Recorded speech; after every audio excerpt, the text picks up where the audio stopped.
Good afternoon. Welcome to Intelligent Talk with Ralph McElvenney.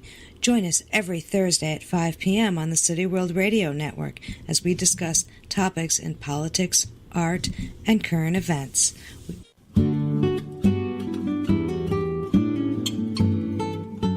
Okay, welcome to Intelligent Talk. The website is intelligenttalk.com. I'm very happy to have as my guest Mr. Gerald Schumacher. Did I pronounce that, Mr. Schumacher? Okay. Geoff Schumacher. Geoff Schumacher. And could you give your website, please? Could you just spell out your website so people have it? Sure. So I work at the Mob Museum, which the address for which is themobmuseum.org. And then you have your own website too, right? JeoffSchumacher.com? Geoff? I do, JeoffSchumacher.com. JeoffSchumacher.com. Yes. Okay, great. So we're here to discuss your book, Howard Hughes, Power, Paranoia, and Palace Intrigue. Howard Hughes has interested me since I was a child. I've always found him a fascinating person. He lived from 1905 to 1976. He was the richest person in the world. He really made his money through a drilling bit that his father created, a company in Texas that was used for drilling oil wells all over the world, and he used that money to do Hughes Aviation and also to enter into the movie business. And Hughes Aviation did some amazing things, a number of speed records. I think also the moon surveyor for landing on the moon was done by Hughes. So he's just a fascinating person. How did you get interested in this book, this topic, Mr. Schumacher? Well, you know, it's interesting. I had done a history of modern Las Vegas. It's called Sun, Sin, and Suburbia. And that book included a chapter on Howard Hughes because of his influence on Las Vegas. Okay. You'll recall he came to Las Vegas in 1966 and started investing in the casino business. And he also bought a lot of property here. He bought an airport. He bought a television station. He really was the biggest news in the entire state for about 4 years. So his influence on the city was very significant. So I included a chapter about him in that book. So what I realized, though, is that in looking for my next book, that I could easily do a full book about Howard Hughes simply through the lens of his influence on our city here in Las Vegas. And so I did that. And, of course, I had to cover all of his life. And, you know, people are interested in all different facets of Howard Hughes.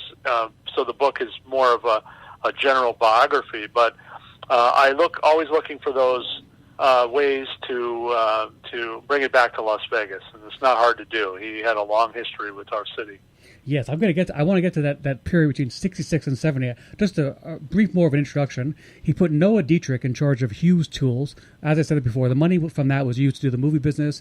He won, as you mentioned in your book, several records, the Harmon Trophy for fastest, I think, flight from west to east coast. Is that right? And also around the world? Yeah, he really took an interest in aviation in the 1930s. He made a movie called Hell's Angels, which was kind of a World War I epic. And in that, there was all kinds of amazing flying scenes, you know, gunfights between these little airplanes that they used at that time. And he became very interested in aviation. There was a time when a lot of people were interested in aviation, and they wanted to set speed records and distance records and all kinds of stuff. So Hughes created a company called Hughes Aviation, which was, at the time, a subsidiary of Hughes Tool Company. And he started designing, along with a group of engineers he hired, a bunch of airplanes that he wanted to go as faster than anybody ever had gone before. And he did that. He set the record for for airspeed record in 1936. And then in 1938, he flew around the world in record time. And so he blew that record out of the water. And so in 1938, he was probably the most famous person in the world. There were ticker tape parades in New York and in his hometown of Houston and in, I think, Chicago. And he was just the biggest name in the country. And this is long before, many of his other exploits. Right. So, as you said, your book focuses on what is a very fascinating period, 66 to 70. He has an interest in TWA Airlines. He sells his TWA stock, has something like over $500 million. He comes to Las Vegas 1966. As you say in your book, he checks into the Desert Inn, the top floor. They eventually want him out, and he buys essentially that hotel and I think 5 others and becomes one of the biggest employers in the state. Could you tell me why he came to Las Vegas? What was his thinking behind that? Yeah, so there's a lot of speculation about why he came to Las Vegas at the time he did, but the most practical explanation is he had sold his stock, his shares in TWA, and he received a check for $546 million. It was the single biggest check ever written at the time. And, of course, guess who was very interested in that $546 million? The tax man. Right. So he's looking for ways to reduce his tax burden, and one of the ways to do that is to reinvest that money. Okay. So he comes to Las Vegas, which was a city he was well acquainted with going back to the 40s, and which he had always loved. And he saw Las Vegas as an opportunity to invest some of that money to avoid taxes, and also to kind of change things up a little bit within his empire. When he first came to Las Vegas, he was not interested in buying casinos. That was not his focus. But then when he got here, he moved into the Desert Inn Hotel, and he didn't want to leave. And the owners wanted him to leave because they had a lot of high rollers that were coming to town, and they needed to put them up in rooms. And so there was a standoff. And Hughes ultimately solved the standoff by buying the hotel. Could you tell us about his sort of Mormon assistants? He liked the Mormons because he thought they were very pure, right? Because they didn't smoke and drink, and he thought they were good assistants for him, right? Well, I think that's part of it, but I think again, one of the things that you have to deal with when you're talking about Howard Hughes is separating sort of myths from reality. Okay. And because of his secretive nature, there were so many myths about him. Now, that said, he did have a lot of Mormon aides. He had Mormon aides who dealt with him personally, and then he had others who were working in Los Angeles on various things there, especially the management of the Hollywood actresses whom he had on retainer. So one of the reasons why he had so many Mormon aides, though, is because one of his right-hand men, one of his top executives, was a man named Bill Gay. And Bill Gay was a Mormon, and he became kind of a pipeline, bringing young Mormons from Brigham Young University and from Utah in general into the corporation, into the company. And so Bill Gay trusted them. Bill Gay believed that they would be loyal to him, and as you noted, they did not smoke, they did not drink, and so they were a lot easier. They were more dependable, right? I mean, they were more likely to show up for work on time, and they were less likely to do anything to upset the apple cart. Now Hughes, his actual personal aides were a mix. He did have a number of Mormon aides, but he also had non-Mormons as well. One of my sources for my book was a man named Gordon Margulis, who was a Catholic. And he was one of the closest people to Hughes in that period of time. So it wasn't like it was 100%, Mormons around him. I just want to set the stage because I think in your book we see a progression of Hughes where he basically controls his aides, and as things go on, and especially as he breaks his hip later in London, he then becomes sort of a prisoner of the aides, and Bill Gay's salary goes from $100,000 a year, as you write, to $500,000 a year, and so does Chester Davis, and Nadine Henley, I think, was part of that troika, who essentially takes control of Hughes near the end. But at this time, I guess he was sort of in control of the Mormons. Or his aides, rather. Could you describe what his setting was like on the Desert Inn? Like, how many people would he have on duty at one time? I know he was mostly in his bedroom, was blacked out.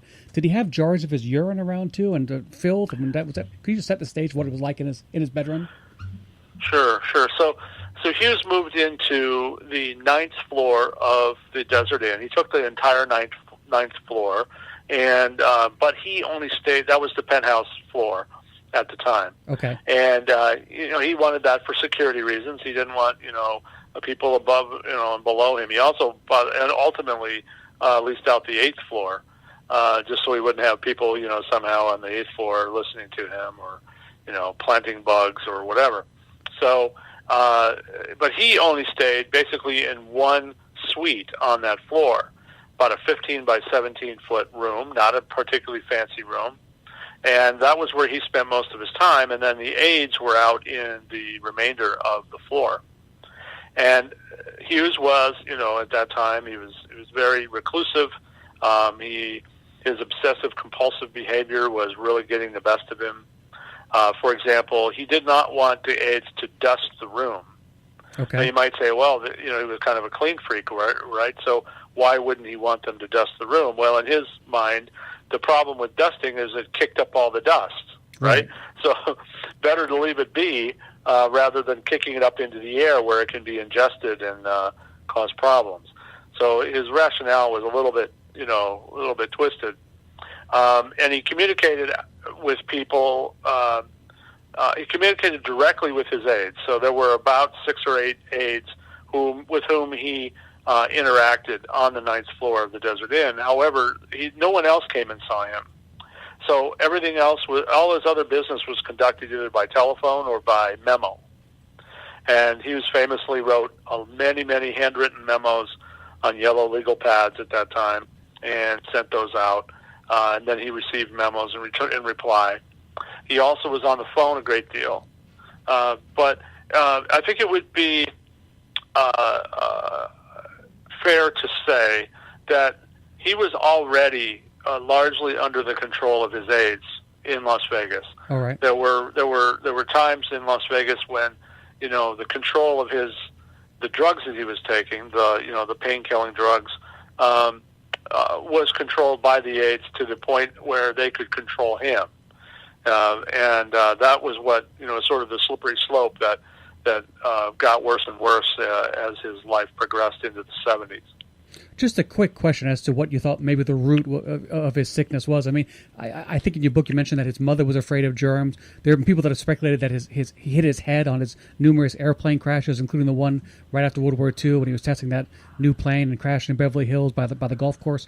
I mean, do you have any idea was this sort of psychosis within him for a long period of time and just got worse as he got more dependent upon drugs? And how sane was he? Because he was able to talk to Bob Mayhew, his representative in Las Vegas, every day, and he was able to make deals and be loose at least for a time. So do you think he just got more crazy as things went along? Or do you have any idea what the root cause of it was? Well, root causes for Hughes's behavior have been, debated for decades. And I think that clearly his germophobia, if you will, can be traced back to his mother, who was definitely someone who was obsessed with germs. She was obsessed with her young son getting sick, and she was quite irrational about that. And I think certainly that had an influence on him. But I think an obsessive compulsive disorder is something that that is more of a chemical imbalance, right? It's something we almost can address today, but it was not addressed during Hughes's lifetime. He did not have the proper treatment or medication at that time to deal with that the way we might do it today. So he definitely had an obsessive compulsive behavior going way back. But I think that was all exacerbated after the 1946 crash, after which he became dependent on painkillers. The plane crash could have easily killed him. He had broken bones. He had third-degree burns. He had a great deal of problem. He was in the hospital, and doctors were starting to talk about maybe he's not going to make it through the night. Well, he did make it through the night, and he recovered very quickly. But what ended up happening is he became addicted, basically, to painkillers. And this was at a time when a lot of doctors didn't believe that you could become addicted to painkillers. So Hughes was breaking new ground in a whole other area. Right. And he designed the first hospital bed, I believe, too, in 46, right, when he was in that recovering from that accident. He did. He sort of invented the hospital bed we know today, which is one that raises up and lays down. So rather than, if you want to sit up in bed like you do at home, unless you have one of these really fancy beds, you just have to get a bunch of pillows. That's how they did it in the hospital as well. Hughes thought, why don't we make this a bed where it raises up in the back? And so we take that for granted today, but it was something that he definitely played a role in developing. I just want to make one thing you write in your book, and then I want to ask you about Bob Mayhew. Sort of a fun extra section of your book is about when he buys the CBS affiliate in Las Vegas, the KLAS, and he uses it essentially as almost like a VCR. He tells the guy what movies to pick, when to stop in the middle, rewind. I mean, it's sort of funny that people were watching this station thinking it was a legitimate station. It was really just a service for Howard Hughes for his movie pleasures at night. especially at late night, Right. because Hughes had, his sleeping habits were very unusual, and so he was often up between midnight and 6 a.m. when most of us were asleep, and TV stations back in those days, and maybe even today, often would play movies at night because they had they didn't have much staff and they didn't have many people watching, so they would just show movie after movie. And Hughes was a big fan of this. He liked to watch these movies in the middle of the night, but they weren't showing the movies he wanted to see. Right. So he started demanding, this is before he bought the station, he was demanding that, the certain movies be played. The guy who owned the station at the time, Hank Greenspun, had received loans from Hughes, so he felt somewhat, obligated to do this. But ultimately, Hughes bought the TV station, at which point then he was able to dictate exactly which movies would be shown. There were a couple occasions where he fell asleep in the middle of a movie, and he would wake up and, he wanted to see the rest of the movie that he had missed, so he would call up the station and have them rewind the film and show it over.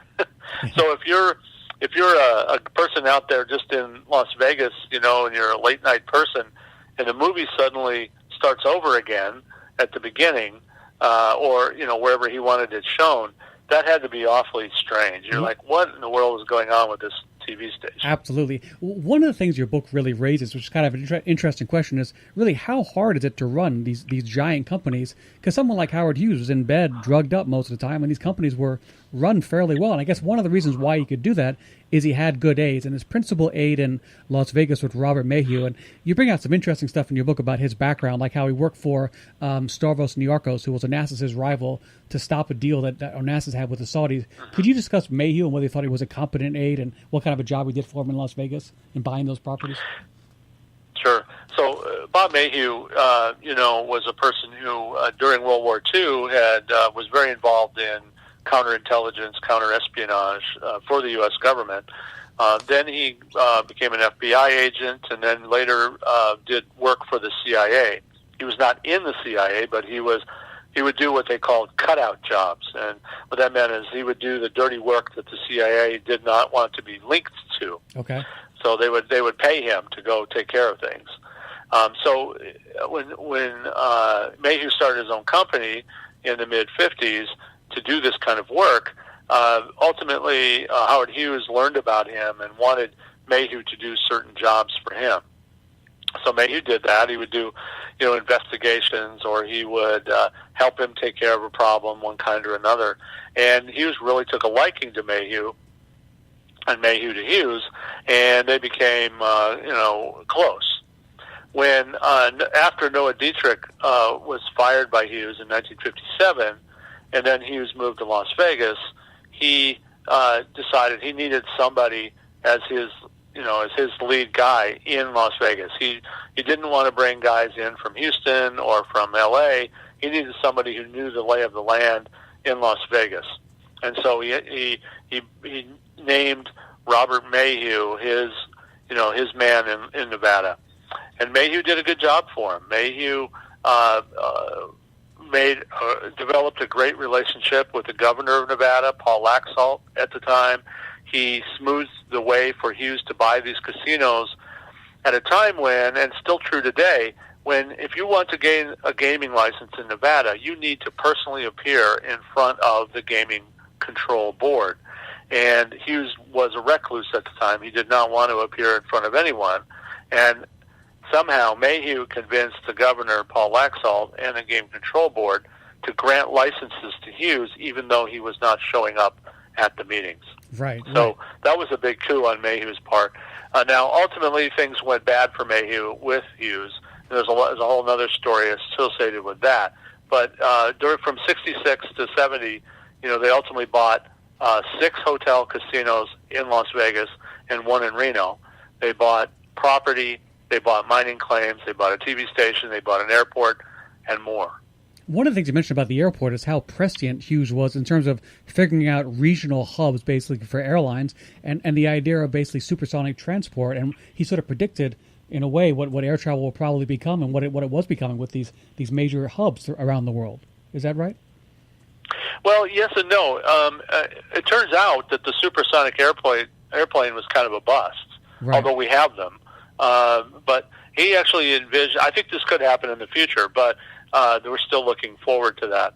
But his vision was pretty interesting. It wasn't just his vision, it was others as well, but he wanted to take advantage of the supersonic, aircraft, and he had the vision that there would be a major terminal in southern Nevada for the supersonic aircraft, and that it would be like a regional hub for transportation. There were a lot of other people who were on board with that in the late 60s, early 70s. It ultimately didn't come to pass because, one, it's so expensive for those airplanes to operate, and two, sort of the impracticality of, being able to having to take, how we love direct flights, right? Right. Yes. Well, with one of these supersonic regional airports, you would still have to probably fly another short flight to get to the airport in order to get on the big plane. Right. So, there's some impractical aspects to it. But he was always looking forward, especially in the area of aviation. And, he, as you alluded to earlier, I mean, his aircraft was involved in a cutting-edge technology in the 60s and 70s that ultimately resulted in all kinds of ballistic missiles as well as craft that landed on the moon. He was a brilliant engineer for all of his craziness, right? I mean, even the Spruce Goose, he proved that it could fly. It was the largest airplane in the world, I believe, at the time, right? It was made out of wood because of World War II restrictions on other material, and he did at least fly it, and he did have a brilliant engineering mind, I guess that's fair to say. He did. He was an untrained mind. He was, he learned on his own, but one wonders what he could have done if he had stuck with engineering and gotten the proper degrees and then continued to focus on that, and what he could have done with aircraft, what he could have done with other technologies. But he definitely played a key role in the development of these aircraft in the 30s that set records. One of the things they came up with was the notion of retractable landing gear. And we take that for granted today, but retractable landing gear allowed for the plane to go faster because you had fewer obstacles in the way. So that was one of his innovations. And another was the flush rivet. So before Hughes, rivets in the side of an airplane would stick out a little bit. And he came up with the idea of those being flush, again, to reduce that wind resistance. So there were all kinds of these little innovations that he was involved with that really showed his engineering prowess. Okay. I want to get to some of the other things you mentioned. You mentioned that he used to talk to Paul Laxalt. As you said, he was the governor of Nevada. He was very close to President Reagan, as I think a senator later from Nevada. He died recently. But I remember he used to call Paul Laxalt at all hours of the evening. You write in your book, and then Laxalt said to him, "Could you please only call me during the day?" And then Hughes did show consideration, and then did only call him during the day and never bothered him again at night. I mean, you mentioned that in your book. So he had some degree of consideration, I would guess, and some degree of, empathy or... Yeah. I mean, Hughes was an interesting character. I've done additional research since I published that book, and there are many instances where Hughes at first, is fairly inconsiderate with people, and he just literally, I think he did not understand or appreciate that most of us live these sort of normal lives, right? And that that he didn't, he didn't really recognize that he was so different from everyone else. But if you were to point it out to him, oftentimes he would comply. So if you would rather him not call you at home at midnight, he would eventually get the message and not do that. There was a journalist named Frank McCullough in Los Angeles at the time who was really the last reporter to ever interview Hughes in person. And McCullough was getting late-night calls from Hughes, and Frank's wife was answering the phone, and eventually she'd had enough. She's like yelling at Howard Hughes, stop calling us at all hours of the night, Right. And so he did stop. And one of the things you mentioned, too, in your book is how Hughes was helpful to the government in Nevada for pushing the mafia out and giving it a lot of respectability, that a world-class businessman like Hughes was comfortable investing so much money in Nevada and really helped put the state on the map and help get the mob out. Is that fair to say? At least help. Yeah, I would say so. The casino industry in Las Vegas, in particular, was built by the mob. That's just what happened. Starting in the 1940s, working into the 50s and 60s, organized crime groups from all over the country were investing in casinos in Las Vegas, and they were skimming from these casinos off the top to avoid taxation, and they were taking that money, literally transporting it back to places like Chicago and Kansas City and Cleveland and New York, and that money was going into the pockets of the mob and mafia guys in those areas. But this couldn't go on forever. The gaming regulation was starting in the 1960s to start taking a closer look at these groups, and Nevada was looking for a way to push them out eventually. And it turned out that Howard Hughes was the initial catalyst for that. Hughes bought 6 casinos in Las Vegas, and all of them had mob ties before he bought them. Okay. Then, in 1969, and largely inspired by Hughes, the state passed the Corporate Gaming Act. And the Corporate Gaming Act allowed for corporations to own casinos. Let me explain that, because before that, if you had a corporation and you wanted to own a casino, every owner of that casino had to be licensed. In other words, had to undergo a background check and pass licensing. Well, if you're a corporation, you have hundreds, perhaps thousands of shareholders, and every one of them would have to be licensed, and that was not going to go very well, either from a practical standpoint or for the shareholders who might not want to do that. Well, the Corporate Gaming Act determined that only the key employees of the corporation needed to be licensed, that everyone else didn't.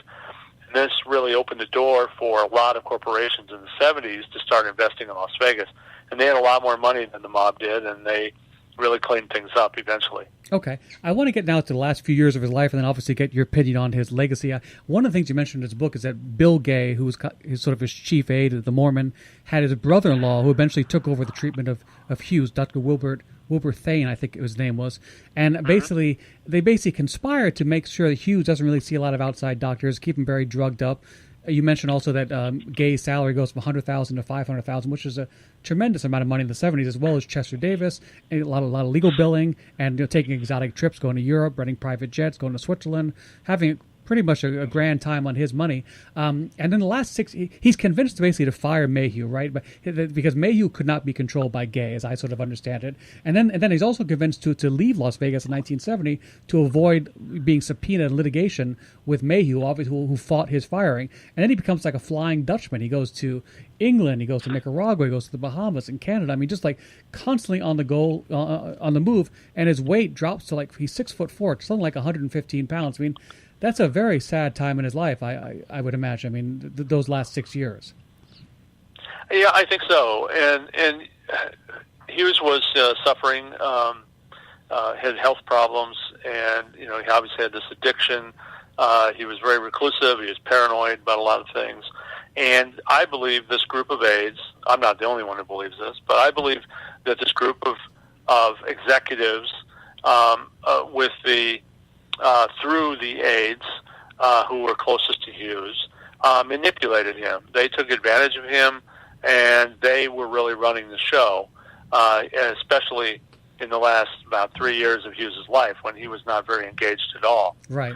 And these guys, it was a power. They wanted the power, they wanted the money, and they saw that Hughes was not needed. In other words, he was needed to be alive, perhaps, but they didn't need him to be making decisions. They were comfortable doing it themselves, and this is how they did it. They isolated Hughes from outside.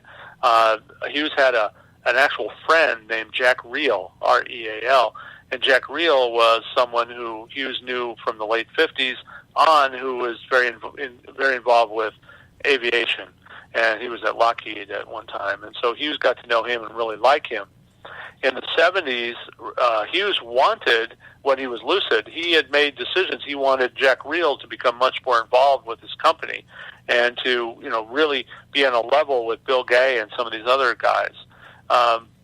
Well, that was supposed to happen, but Bill Gay didn't let it happen. Right. Bill Gay maneuvered and manipulated things in such a way that Jack Reel was pushed out.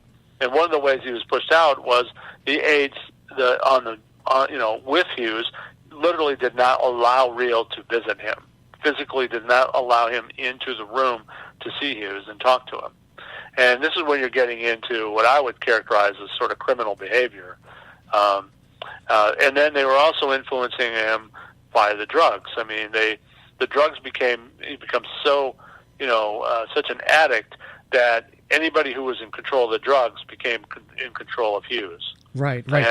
And that's how they manipulated him. And they would increase the doses when they wanted him to be out of it. They would decrease the doses when they wanted to make him suffer, for whatever reason. And they would threaten, that the drug supply is running short. We need to do this or that and the other thing. And so he would, of course, comply. And they even made him sell Hughes tools during that period because they couldn't control Hughes tools, and they wanted a liquidity. So he cashed out the family cash cow too. One of the things that's kind of sad too is a few years after he leaves Las Vegas, he's ending up in London. He ends up traveling. He ends up flying a plane over London. He takes all of his clothes off. I think Jack Reel is there, and then shortly afterwards, he goes back to the hotel and he breaks his hip. And then from that point on, he is completely dependent upon them, and is basically his life is over until he dies, very sadly. One of the things I thought your book did a good job too is talking about Melvin Dumar and supposedly that will. When I was young, I saw growing up that movie Melvin and Howard, and this is the idea that Howard Hughes had secretly snuck out of that hotel in Las Vegas, had a motorcycle accident or somehow been on the highway, and then seen Melvin Dumar at his gas station, and then later given him a will, which given him a lot of money. But you basically debunked that, saying that he never left his desert inn. He was afraid of atomic dust, floating around the atmosphere. He even gave money to 2 different presidents to lower the atomic testing in Nevada, and I think he didn't get it stopped, but he got it lowered. So I think you do a good job of really destroying Melvin Dumar. You don't put any credence into that story, do you? Well, I don't, and I want to say, though, that I met Melvin Dumar in person, and I talked to him many times in preparation for that book and after the book came out. And I liked Melvin a lot. He passed away recently. Right. And I liked him a lot, and I came to believe that he believed what he was telling us. In other words, he believed that he picked up someone in the desert that ultimately he came to believe was Howard Hughes, and he came to believe that this will was something that had come from Hughes, and that he was owed this money as one of the people named in the will. The problem is the facts don't support Melvin's story. There's no evidence, zero evidence, that Hughes left the Desert Inn during the time he was there, from 66 to 70. It would have been completely unrealistic for Hughes, especially on his own, to have left the hotel at that time. First of all, he could barely walk a lot of the time. Right. He had blood transfusions. He had all kinds of medical problems. He was cooped up, and he was a mess. And so the notion that he's going to, look presentable and then go out into the middle of the desert for some reason it just doesn't add up. Right. Now, I think, though, that it is entirely possible that Melvin Dumar picked up somebody out in the desert. It's also possible that person, for whatever their reasons were, told him he was Howard Hughes, so that he could get something out of him, whether it was a ride to Las Vegas or whatever. And I speculate in the book on some of those possible scenarios that led to Dumar believing he picked somebody up. As for the will itself, what came to be known as the Mormon will, as I mentioned, I've spent a lot of time with Melvin Dumar, and I never identified a devious bone in the guy's body. Okay. I suspect somebody cooked up this will. He might have known about it, and he was staying mum, but I just don't think Melvin was the mastermind behind this fake will. Somebody was looking at this as an opportunity to take advantage of the Hughes estate, but I don't believe it was Melvin himself. Okay. I want to ask you about his legacy. Before I do that, just one question about your discussion with Gordon Margulis, his aide, who you got to know. Because I really haven't spoken to anyone who was with Hughes, as you have, during those last years of his life. Did Gordon Margulis, did he like Hughes? Did he think of him as an interesting person? I mean, was there what was his feelings personally towards Hughes? And what was the feeling of the other aides from your discussions with them? As far as, I know obviously they were being well paid by Gay, and they were ultimately loyal to Gay, but did they like Hughes? Did they find him interesting? What was their opinion of him as a person? In regard to the aides who worked most closely with Hughes in his latter years, I talked to some of them, including Gordy Margulis. I also read their accounts of their experiences with Hughes. And one of the things that we have to remember is that, Hughes was world famous and in the papers most of his life because of his incredibly interesting life and his charm, really. Right. I mean, he dated some of the most famous and beautiful women in the world for years and years. Like Katharine Hepburn. Yes, and he engaged with all of these high-level business people and political people. He was an engaging individual, and he had a lot of interesting things to say. So when he was lucid, I think these guys really enjoyed Howard Hughes. They really enjoyed working for him. They were very loyal to him. And I think they enjoyed speaking with him. I know Gordy did. Gordy Margulis had a lot of interesting conversations with Hughes, even if they were brief. It was just the opportunity to be close to somebody like that. Okay.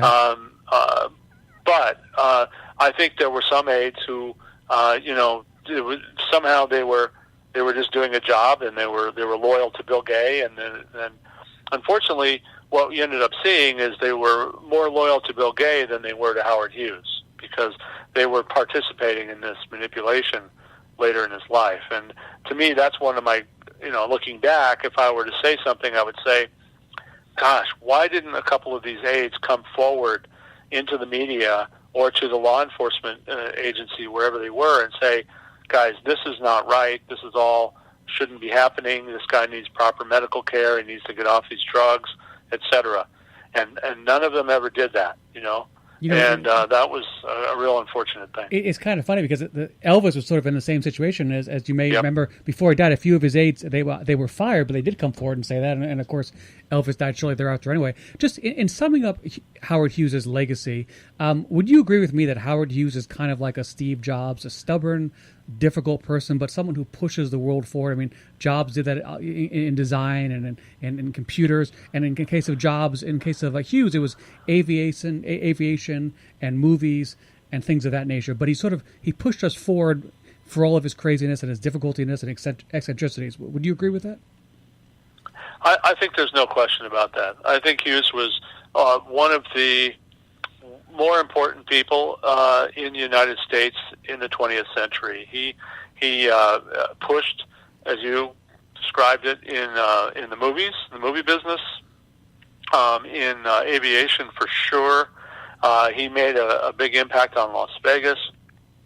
He had a huge impact on Hollywood, and not just in terms of the movies he made, but the way he did things there. And it wasn't all positive, but he was a major mover and shaker during the golden years of Hollywood. And there's a lot of young actresses who got their start with him, and that he recognized as potential stars, and he brought them forward. So there are these individual legacies, with different people he brought up.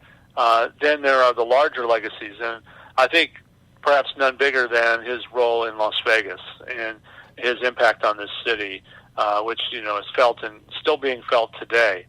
The land that he secured around Las Vegas that now has built up into one of the biggest master plan communities in the world. The impact he had on the casino industry, Summerlin, right? and Summerlin is what we're referring to. Yeah. So yes, I would agree that Hughes was influential in many different ways, and we're still seeing the positive impacts of that. He was certainly an American original. Well, thank you so much for discussing your book, Howard Hughes, Power, Paranoia, and Palace Intrigue. It's been a pleasure speaking with you and talking about Howard Hughes, and thank you for your time. Thank you for having me. Thank you. Good day.